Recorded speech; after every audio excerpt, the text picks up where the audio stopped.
నిధులకు పైగా తీసుకొచ్చిన విషయాన్ని, మేము చేసిన పోరాటాలను, ప్రజలకు భరోసా కల్పించిన విధానం, అన్ని అంశాలను ప్రజలకు వివరిస్తూ కరపత్రాల ద్వారా, బుక్లెట్ల ద్వారా ఇంటింటికి చేర్చే ప్రయత్నం చేస్తాం. దాదాపు ప్రతి ఇంటికి ఇప్పటికే 4-5 సార్లు మా కార్యకర్తలు స్వయంగా వెళ్లి ఓటును రిక్వెస్ట్ చేయడం జరిగింది. ప్రజాహిత యాత్ర పేరుతోని ఈ కరీంనగర్ పార్లమెంటు నియోజకవర్గం మొత్తం కూడా దాదాపు 45 రోజుల పాటు ఎండలు మండుటెండలో అన్ని మండల కేంద్రాల వారీగా అనేక గ్రామాలను తిరగడం జరిగింది. ఇది నిరంతరం షెడ్యూల్ రాకముందే కొనసాగుతున్నది. కానీ కాంగ్రెస్ పార్టీ, బీఆర్ఎస్ పార్టీ ప్రచారం చేసే స్థితిలో లేదు. మొన్న ఈ మధ్యనే కొద్ది ముందు టీఆర్ఎస్ ప్రచారం ప్రారంభిస్తే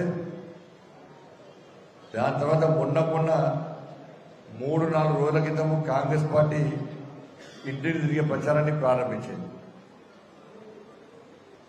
కానీ ప్రజలు అడిగే ప్రశ్నలకు వాళ్ళకి సమాధానం లేవు. వాళ్ళ సమాధానం ఏంటంటే ఇద్దరు కూడవలుకొని ఇద్దరు కలిసి భారతీయ జనతా పార్టీ గెలుపును అడ్డుకోవాలి, నరేంద్ర మోడీ గారిని తిట్టాలి, బండి సంజయ్ని ఏమీ చేయలేని చెప్పి తప్పుడు ప్రచారం చేస్తూ బదనాం చేయాలని చెప్పి ఇద్దరు కలిసి ఆడుతున్న నాటకం. వాళ్ళిద్దరూ సెకండ్ ప్లేస్ కోసం ప్రయత్నం చేస్తున్నారు. లోపాయికారు ఒప్పందం కుదిరింది ఇద్దరికి. దాని ద్వారా ఇవాళ మళ్ళా వేల రూపాయలు, 100 కోట్ల రూపాయలు ఖర్చు పెట్టి మేము 1000 ఇస్తామంటే మేము 2000 ఇస్తామని చెప్పి 2 పార్టీలు పోటీపడి పైసలు మంచి గెలిచే ప్రయత్నం చేస్తా ఉన్నారు.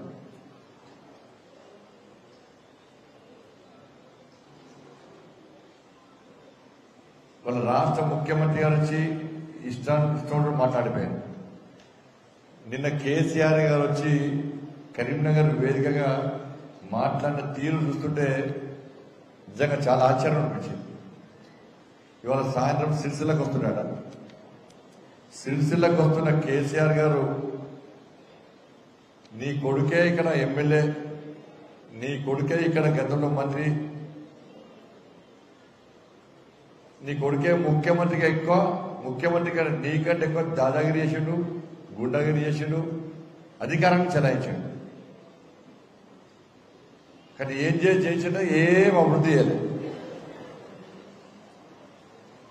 ఇవాళ సిరిసిల్లలో సమస్యలు అట్టే సమస్యలు ఉన్నాయి. అధికారం ఉన్నప్పుడు నీ కొడుకేం మాట్లాడలే, నువ్వే మాట్లాడలే. అధికారం పోయినాక మీరును కాంగ్రెస్ తిట్టుకుంటూ స్టార్ట్ చేశారు.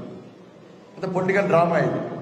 ఎందుకంటే గతంలో బీఆర్ఎస్ ఏమి చేయలేదని చెప్పి ప్రజలు గుర్తించకుండా ఉండడానికి కాంగ్రెస్ పార్టీ సహకరిస్తుంది బీఆర్ఎస్ పార్టీకి.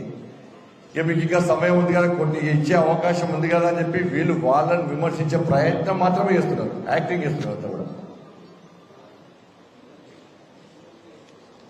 సిరిసిల్లలో నేతన్నల బతుకులు ఈ విధంగా మారడానికి కారకుడు కేసీఆర్ కొడుకు కాదా ఫస్ట్ చెప్పాలి.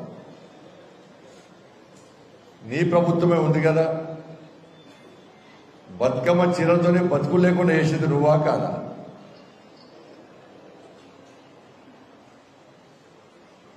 వాళ్ళకి ఇవ్వాల్సిన బకాయిలు ఇవ్వకుండా ఇన్ని రోజులు ముప్పు తిప్పలు పెట్టింది నువ్వా కాదా?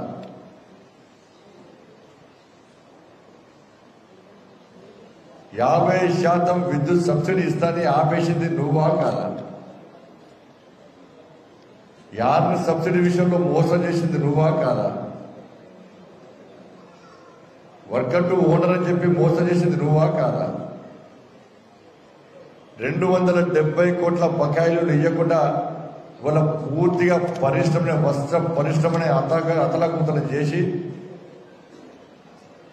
వాళ్ళ బతుకులు నాశనం చేసింది నువ్వా కాదా?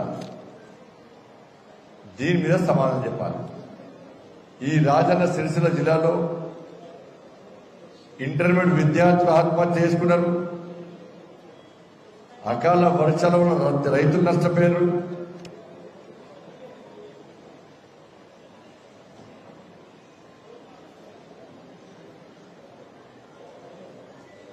ఇవాళ ఏ సమస్యను పరిష్కరించకుండా కేవలం తిట్లతోనే గాలి మాటలతోనే 10 సంవత్సరాలు కాలయాపన చేసి రాజన్న సిరిసిల్ల జిల్లా ప్రజలు నట్టెట్ల వచ్చి ఇప్పుడు అధికారం కోల్పోయిన తర్వాత మళ్ళా ఏదో ఊరించుకుంటా మాటలు చెప్పి మళ్ళా యాస భాషతోని మోసం చేసే ప్రయత్నం చేస్తున్నది నువ్వా కాదు చెప్పాలి కేసీఆర్ గారు.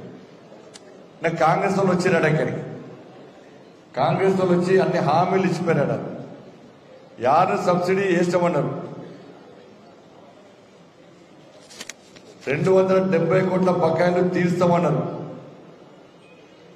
దీనికి అంతటి కారణము ఇలా నేను ఎప్పుడైతే దీక్ష చేస్తా అని చెప్పి అన్నానో దానికి భయపడ్డ తర్వాత ఈ రాజన్న సిరిసిల్ల జిల్లా ఈ సిరిసిల్ల ప్రాంతంలో నేత కార్మికులు వస్త్ర పరిశ్రమ కార్మికులందరూ కూడా ఇలా భారతీయ జనతా పార్టీకి మద్దతు తెలపడానికి సిద్ధంగా ఉన్నారు. కాబట్టి ఎందుకంటే రాబోయే రోజులు గతంలో కేసీఆర్ ఇచ్చిన హామీలను నెరవేర్చకుండా మోసం చేసిండు.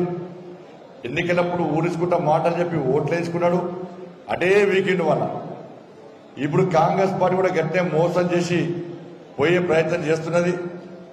కాబట్టి మళ్ళా మాకు కొట్లాడే వ్యక్తి కావాలి, ప్రశ్నించే వ్యక్తి కావాలి, మాకు భరోసా కల్పించే వ్యక్తి కావాలని చెప్పి వీళ్ళందరూ ఆలోచించి ఇలా బండి సంజయ్ జైల్లోకి భయపడాడు, కేసులకు భయపడాడు, లాఠీ దెబ్బలకు భయపడాడు. కాబట్టి మాకు బండి సంజయ్ సపోర్ట్ కావాలని చెప్పి కాంగ్రెస్ పార్టీ 6 గ్యారెంటీ ఇచ్చి తెలంగాణ ప్రజలనే మోసం చేసే రేపు మమ్మల్ని మోసం చేయదని గ్యారెంటీ అది, మమ్మల్ని ఇబ్బంది పెట్టదని గ్యారెంటీ అది. కాబట్టి మాకు ప్రశ్నించే వ్యక్తి కావాలి, మాకు అండగా ఉండే వ్యక్తి కావాలి, మా కోసం యుద్ధం చేసే వ్యక్తి కావాలని చెప్పి నేత కార్మికులతో పాటు వస్త్ర పరిశ్రమ సంబంధించిన ప్రతి వ్యక్తి వాళ్ళు ఆలోచిస్తున్న తరుణంలో మాయమాటలు చెప్పి మోసం చేసే ప్రయత్నం ఇలా కాంగ్రెస్ పార్టీ నాయకులు చేస్తున్నారు. వాళ్ళు ఎన్నికలైనాక లాభపత్తాలు లేకుండా పోతారు. వాళ్ళంతా పక్కా వ్యాపారస్తులు, రాజకీయ పరిజ్ఞానం లేని వ్యక్తి, ఏ రోజు సమస్యల మీద మాట్లాడిన దాఖలాలు లేని వ్యక్తి, మీ సమస్య రోజు పట్టించుకున్న పాపాన పోని వ్యక్తి.